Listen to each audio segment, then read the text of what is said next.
এবারে বেগমের জন্মদিনে বিরাট একটা উৎসব করব।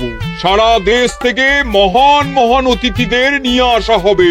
দুনিয়ার সেরা সেরা খাবার, সেরা সেরা গাইয়ে, সেরা সেরা বাজিয়ে, সেরা সেরা নাচিয়ে রাতকে দিন করে দেবে এমন रोशनाई। रेस्तो নাই। কি বললে? बहुत बढ़िया আপনার সোচ, लेकिन মাফ করবেন হুজুর, রাজকোষের অবস্থা খুবই খারাপ। উৎসব করার মতো তো রেस्तो নাই জাহাপানা। কোনো কথা শুনতে চাই না। আমি হলাম গিয়ে বাংলার নবাব। আমি আনন্দ হই হুল্লোড় করবো না তো কে আর করবে? একদম ঠিক জাহাপানা, কিন্তু কর বসিয়ে টাকা তোলো। সব কিছুতেই কর বসানো আছে জাহাপানা। হাসি কান্না ছাড়া আর কোনো কিছুতেই কর বসানো যে বাকি নেই। তার ওপরেই কর বসাও। হাসি কান্নার ওপর কর? না, শীতকাল আসছে, বসাও বসাও কর হাঁচির ওপর। হ্যাঁ, হাতির ওপর কর? বসাও। ওরকম মুখ করে আছো কেন? যদি না পারো তো বলে দাও, আমি অন্য উজির নিয়োগ করব। আমি আজই ঘোষণা করে দিচ্ছি, এবার থেকে হাতির ওপর কর দিতে হবে। হ্যাঁ, তো জানাব, এতে প্রজারা যদি ক্ষুব্ধ হয়? আরে বাবা, প্রজাদের কাজই তো মাঝে মাঝে ক্ষুব্ধ হওয়া। তা ঠিক হুজুর। আমাকে কদর করে এমন কিছু সন্ডা আছে, তাদেরকে কাজে লাগাতে হবে। বহুত খুব জাহাপানা। তাহলে হাতি গোনার লোকের ব্যবস্থা করে নি। ওই সন্ডারাই হাঁচি গুনবে। ওদের স্বেচ্ছাসেবক হিসেবে নিয়োগ করো। বহুত খুব জাহাপানা।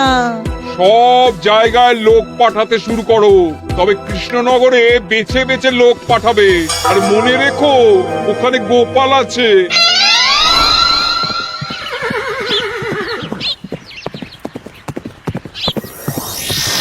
সব জায়গায় কর আদায়কারী পাঠিয়ে দেওয়া হয়েছে জাহাপানা। আপনার কথা মতো তাদের বলে দেওয়া হয়েছে যে আদায় হওয়া করের 10% তাদের বেতন হিসেবে দেওয়া হবে। সুতরাং কর আদায়ে কোনো ঢিলেমি হবে না। বহুত আচ্ছা, বহুত আচ্ছা।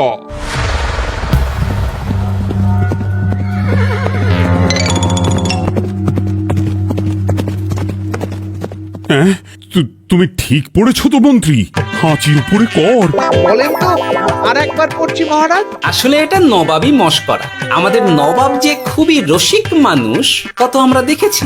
বারবার কৃষ্ণনগরের সঙ্গে রসিকতা করতে গিয়ে হাঁড়ি ফেটে রস একেবারে মাখামাখি হয়েছে, আর সারা গায়ে পিঁপড়ে ধরেছে।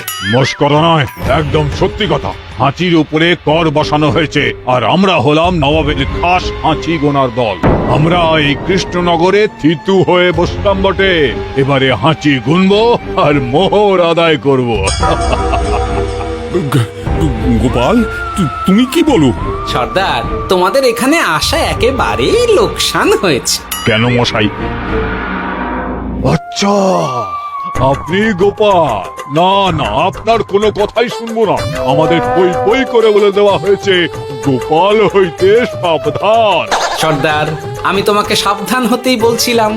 হাঁচি ধরতে গেলে তোমাদের খুব সতর্ক থাকতে হবে, কারণ এই কৃষ্ণনগরের বাসিন্দাদের শরীর স্বাস্থ্য এত ভালো যে এখানে কেউ হাঁচে না, কাশে না, ঢেকুর তোলে না, ইয়ে করে না।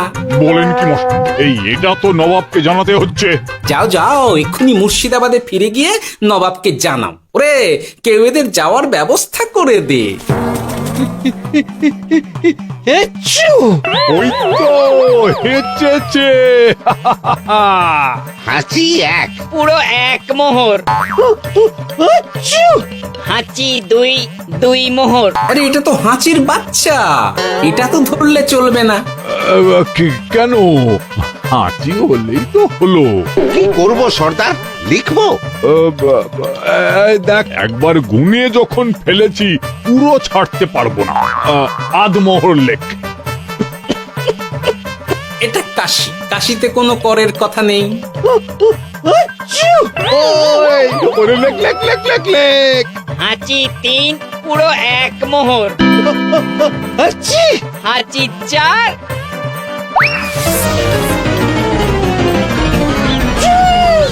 হাঁচি 5। লেখো। হাঁচি ছয়,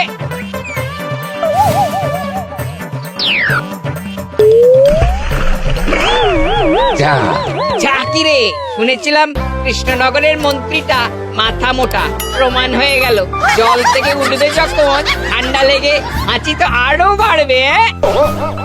জলে বুড়বুড়ি উঠছে, বেটা জলের তলায় তলায় হাঁটছে, হাঁচি সাত।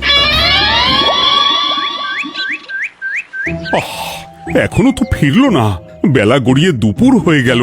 ভাববেন না রাজামশাই, আমরা যারা যারা এখানে এসেছি সবাই ধড়িবাজ লোক। মন্ত্রীর হাঁচি নিংড়ে নিয়ে ফিরবে। ছি ছি ছি ছি ছি ছি ছি ছি ছি। কি হলো গোপাল? আমরা কৃষ্ণনগরের প্রবাদ প্রতিম আতিথেয়তার অসম্মান করেছি মহারাজ। কেন? কিভাবে? কখন? এখন মহারাজ, এখন এনারা সেই সুদূর মুর্শিদাবাদ থেকে এসেছেন, আর আমরা এতক্ষণ শুধু অন্য কথাই বলে চলেছি, এনাদের আপ্যায়নের ব্যবস্থা করিনি। তাই তো। মহারাজ, আপনি ব্যস্ত হবেন না। এই কে আছো? শোনো, এদের রাজ অতিথিশালাতে থাকার বিশেষ ব্যবস্থা করো। এদের খাবার যাবে মহারাজের পাকশাল থেকে। এদের সব সুবিধে অসুবিধে দেখার জন্য দাস দাসী নিযুক্ত থাকবে। চলো হে চলো। আরে দাঁড়াও সর্দার, হ্যাঁ বলুন। তোমাদের তো আবার গোপালের কথা শোনা বারণ। আমার ব্যবস্থায় বোধহয় তোমরা থাকবে না। বাদ দিন তো, আসলে ভয় ছিল আপনার বুদ্ধিকে, আর ভয় নেই। কেমন আগু পিছু বিচার না করেই বলে ফেললেন এখানে কেউ হাঁচে না। বুঝে গেছি, আসলে গোপাল হলো গল্প। চলো হে চলো, ও বড্ড খিদে পেয়েছে। প্রহরী, এই সর্দারের দলের বাকি লোকগুলো এলে এদেরকেও অতিথিশালায় নিয়ে যেও। হ্যাঁ, আচ্ছা। এ কি গোপাল, এই রক্তচোষাগুলোর জন্য তুমি রাজনিবাস আর রাজভোগের ব্যবস্থা করে দিলে? গোপাল কার পক্ষে মহারাজ? এতক্ষণ গোপালের সব কাজ তো কৃষ্ণনগরের বিপক্ষে গেল। বটেই তো, আমি মনে মনে গণনা করে দেখলাম গোপালের শুল যোগ শুরু হয়েছে। আগামী 1 যুগ ধরে গোপাল যেখানে থাকবে সেখানে রাহুর প্রকোপে দুঃখ দারিদ্র মহামারী একসঙ্গে এসে ধরা পড়বে। মহারাজ, গোপাল কখনো কৃষ্ণনগরের খারাপ ভাবেনি। সে যখন ওই রক্তচোষাদের রাজভোগে রাখার ব্যবস্থা করেছে, তখন বুঝতে হবে এর মধ্যে একটা ঘোরতর পেঁচ আছে। গোপালই তাহলে বলুক, কি পেঁচ? মহারাজ, মানুষ বিলাসের সুযোগ পেলে কাজ ভুলে বিলাসেই ডুবে থাকে। কত সম্রাট মহাসম্রাট বিলাসিতায় ডুবে কত সাম্রাজ্য মহাসাম্রাজ্য ভেঙে টুকরো করেছে। এরা তো নবাবের পাঠানো কিছু মূর্খ বালক মাত্র মহারাজ। এদের রাজভোগে ডুবিয়ে দিলে হাঁচির কথা কি এদের মনে থাকবে?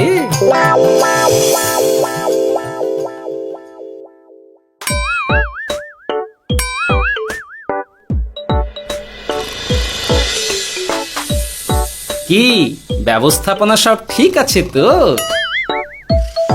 হ্যাঁ হ্যাঁ, খাসা ব্যবস্থা হয়েছে।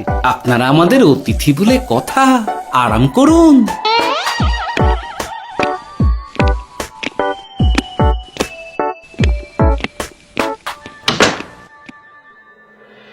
বিজ্ঞানী, তোমার এই দুমুখ আয়না আবিষ্কার তোমার জীবনের সেরা কাজ। একদিক দিয়ে আয়না, অন্য দিক দিয়ে কাঁচ। কেউ জানতেই পারবে না যে তার উপর নজর রাখা হচ্ছে। অনবদ্য অনবদ্য। মহারাজের জয় হোক। কিন্তু মহারাজ, এই কৃতিত্বের মূল ভাগীদার আমাদের মন্ত্রী। এই নাকি? হ্যাঁ মহারাজ, মন্ত্রীর দুমুখ কাজকর্ম দেখেই দুমুখ আয়নার কথা আমার মাথায় আসে। মুখ সামলে কথা বলো বিজ্ঞানী। ওরা শুনতে পাচ্ছে। যা চেঁচালেন 20 ইঞ্চির দেওয়াল ভেদ করে ওদিকে চলে যাবে কথা। এই কে যেন কাকে মুখ সামলে কথা বলতে বললো? ওই ওই বাইরে কেউ বলেছে। এই তোমরা সবাই শোনো, অতিথিদের যেন আদর যত্নের ত্রুটি না হয়। আমি আর যাই, কাল সকালে আসবো, কেমন? গোপালকে নিয়ে নবাব আর উজির যেমন ভয় দেখিয়ে দিয়েছিল, গোপাল কিন্তু সেরকম নয়। এই তোরা কি বলিস? না না না না না না, গোপাল একটু ওই হাবা গোবা আছে দাদা। দেখো দেখি কেমন বুক পেতে দিয়েছে, এবার ওদেরই বুকে বসে ওদেরই দাড়ি ওপরাবো। গোপালের জবাব নেই, ঠিক সামলে দিল। মহারাজ, এই প্যাঁচটা আমার মাথাতেই এসেছিল, কিন্তু ওই যে নাকে মাছি ঢুকে গিয়েই সব বরবাদ হয়ে গেল। মহারাজ, এই পরিকল্পনা যদি মন্ত্রীর মাথাতে আগে এসে থাকে তাহলে এদের মন্ত্রী আমার চেয়ে ভালো করে সামলাতে পারবেন মহারাজ। বটেই তো, এই দায়িত্ব আমি নিলাম মহারাজ।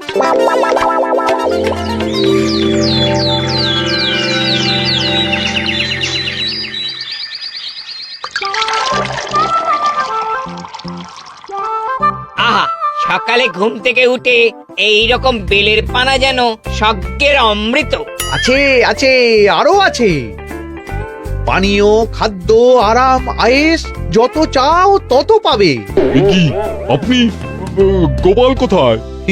মহারাজ বিবেচনা করে দেখেছেন যে মহামান্য অতিথিদের পরিচর্যার ভার গোপালের মতো একজন ভাঁড়ের পক্ষে বহন করা সম্ভব নয়, তাই এই দায়িত্ব আমাকে দেওয়া হয়েছে। কিন্তু কোনো কিন্তু নেই সর্দার, আমি যে খানা পিনা নাচা গানা আমোদ আহ্লাদের ব্যবস্থা করেছি দেখে তুমি চমকে যাবে। দেখা নয় বিজ্ঞানী, এবার শুধু কাজের সময়। কাল মন্ত্রীর উপর ওদের ভার ছেড়ে দিয়ে কৃষ্ণনগরের যে সর্বনাশটি করেছো, কোনো কাজ করে আর সেটিকে সামলানো যাবে না। হ্যাঁ, আহা, তোমার দেখছি মন্ত্রীর উপরে একটুও আস্থা নেই।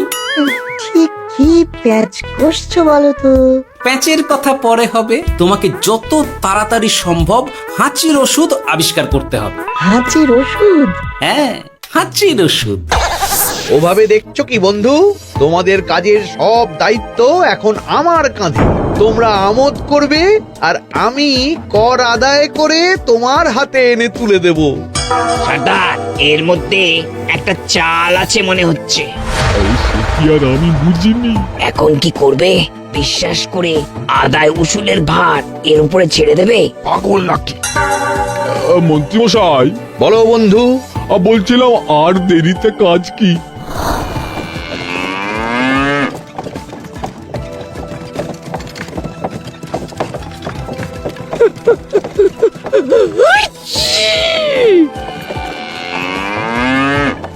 মন্ত্রী, লেখো হাঁচি এক। ওহে, তোমার নাম কি? মন্ত্রেশ্বর হুজুরি আগে। লিখুন মন্ত্রী মশাই, নাম লিখুন। ওহে মন্তেশ্বর, হাঁচি কর, এক মোহর ছাড়ো দেখিনি। হাঁচি দুই। আরে যাও, দৌড়ে গিয়ে দু মোহর আদায় করে আনো। ওরে, তোরা সব কৃষ্ণনগরের কোণে কোণে ছড়িয়ে পড় দেখি, একটা হাঁচিও যেন বাদ না পড়ে। হ্যাঁ,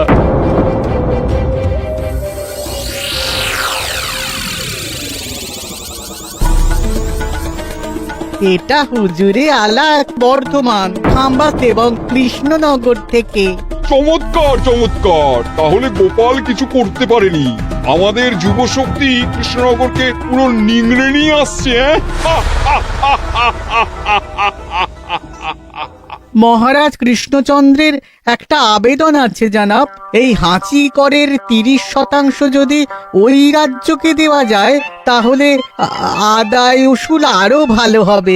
ওরা বলেছে যে আপনি যদি 30% দেন তাহলে কর আদায় একেবারে জান লড়িয়ে দেবে। মঞ্জুর মঞ্জুর।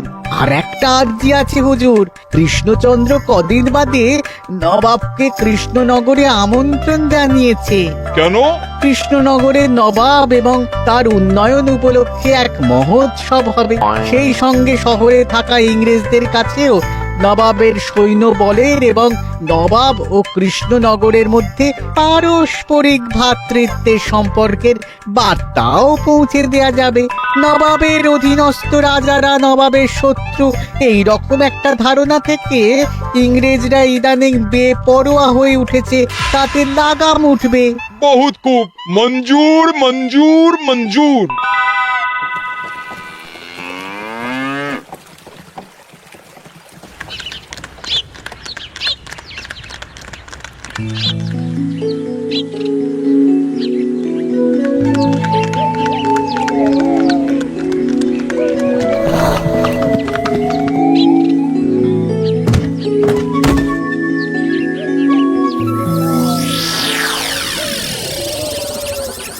কি ব্যাপার গোপাল? জাহাপনা বলুন, কি খিদমত করব? আমি যা বলবো তাই করবে। অবশ্যই জাহাপনা। কি আবার উজির, তুমি সাক্ষী, মহারাজ কৃষ্ণচন্দ্র আপনিও সাক্ষী। গোপাল আমাকে কথা দিয়েছে আমি যা চাইবো তাই করবে। গোপাল, তুমি আমার সঙ্গে মুর্শিদাবাদ যাবে। এখন থেকে আমার দরবারের বিদূষক হিসেবে থাকবে, কেমন? ওরে ওরে ওরে ওরে ওরে, তোরা বাজনা বাজা। এখন থেকে গোপাল আর কৃষ্ণনগরের নয়, গোপাল মুর্শিদাবাদের। চলছে বাজা।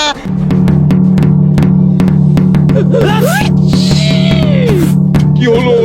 হুজুর, মনে হচ্ছে আপনার সৈন্যদল হাঁটছে।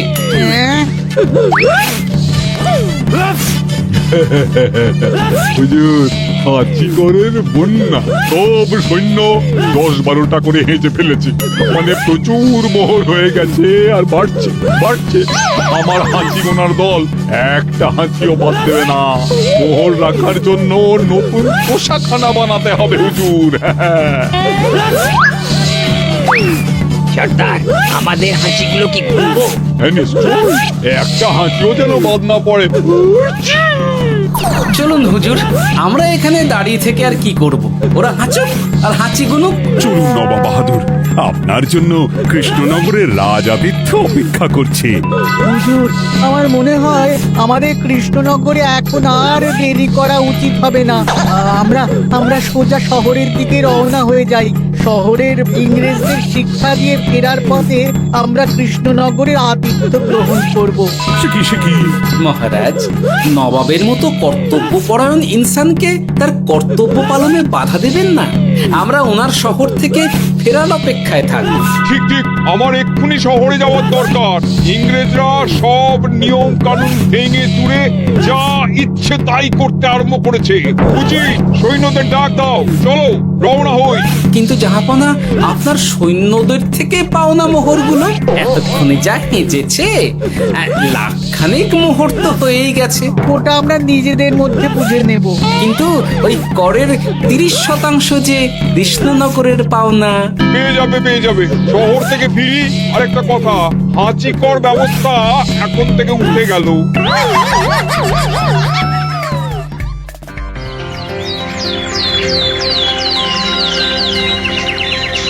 মহারাজ, কিভাবে গোপাল ভাঁড় মহাশয় নবাবের উন্মাদের মতো জারি করা ওই হাঁচিকর থেকে আমাদের সকলকে রক্ষা করেছেন তা আমরা সকলেই জানি। সমাজের তরফ থেকে তাই গোপালকে সামান্য উপহার।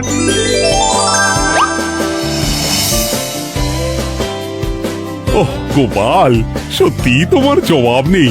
কিছুই হতো না যদি না বিজ্ঞানী ওই হাঁচি চূর্ণ আবিষ্কার করত। এই উপহারের অর্ধেক কিন্তু বিজ্ঞানী। সবই তো বুঝলাম, নবাবকে সৈন্য সহ নিমন্ত্রণ থেকে সৈন্যদলকে হাঁচি চূর্ণ মাখানো, চাঁদোয়ার তলায় ঢোকানো পর্যন্ত। কিন্তু চাঁদোয়া থেকে হাঁচি চূর্ণ ঝরে পড়লো কি করে, সেটাই তো বুঝলাম না। এটা তুমি বলো বিজ্ঞানী। শব্দে বাতাসে কম্পন তৈরি হয়। গোপালের হাততালিতে আমার ঘরের শাড়ি থেকে হাঁচির জন্য ঝরে পড়েছিল। এখানে চাঁদোয়া থেকে ঝরে পড়েছিল বাজনার শব্দে। কি ব্যাপার বিজ্ঞানী, তুমি এখন ছেলে খেলা করছো? হাঁচির ওষুধ হয়ে গেছে।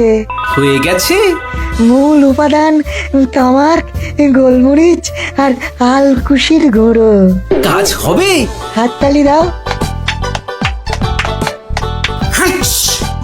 কাজ হলো। ব্যাপারটা কি হলো?